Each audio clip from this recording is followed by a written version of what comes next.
बहुत समय पहले की बात है। सरयू नदी के किनारे अयोध्या नाम का एक सुंदर राज्य था। अयोध्या के राजा थे राजा दशरथ। उनकी 3 रानियां और 4 पुत्र थे, राम, लक्ष्मण, भरत और शत्रुघ्न।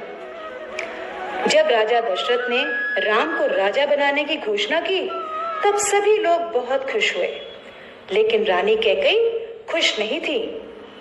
महाराज, क्या आपको याद है आपने मुझे 2 वचन दिए थे? आज उन वचनों को पूरा करने का समय आ गया है। मेरा पुत्र भरत राजा बने और राम 14 वर्ष के वनवास को जाए। राजा दशरथ की आज्ञा पाकर राम और लक्ष्मण सीता के साथ 14 वर्ष के वनवास के लिए चले गए। पंचवटी में सीता माता ने एक सुनहरे रंग के मृग को देखा। रंग सुनहरा मृग अति सुंदर, सीता मन को भाए, कोई जाए इस मृग को अति शीघ्र ले आए। सीता माता की इस बात को सुनकर श्री राम मृग की खोज में जंगल की ओर निकल गए। बहुत देर हो गई, प्रभु राम अभी तक लौटे नहीं। लक्ष्मण, लक्ष्मण, हे सीते, हे सीते। लक्ष्मण, लक्ष्मण देखो, प्रभु तुम्हें अपनी सहायता के लिए पुकार रहे हैं। हे माते, ये मुझे किसी मायावी शक्ति का कार्य लग रहा है। आप चिंतित ना हो, भैया जल्दी घर लौट आएंगे। नहीं लक्ष्मण, मेरी आज्ञा का पालन करो। जाओ, प्रभु को तुम्हारी सहायता की आवश्यकता है। ठीक है माते, किंतु आप इस लक्ष्मण रेखा को पार नहीं करना।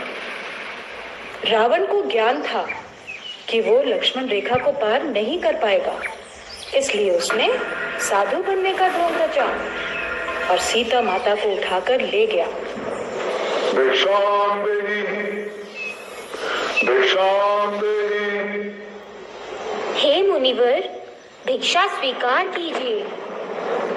हे देवी, एक साधु का इतना अनादर, घर के द्वार से ही भिक्षा देकर भेजना चाहती हो। जाओ, नहीं चाहिए तुम्हारी भिक्षा। नहीं नहीं मुनिवर, रुकिए, मैं आती हूँ।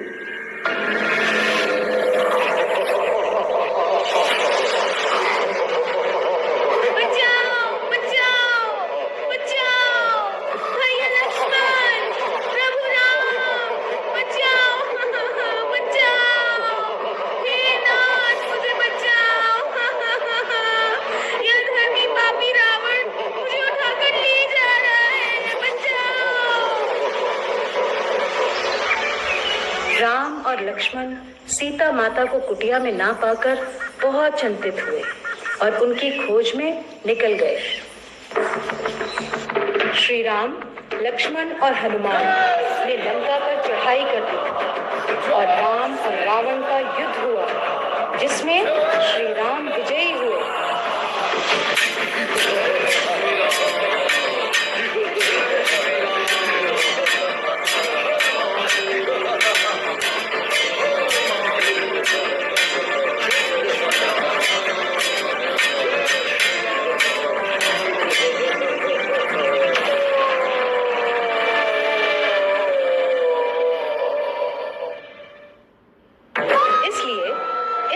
विजयदशमी कहा जाता है।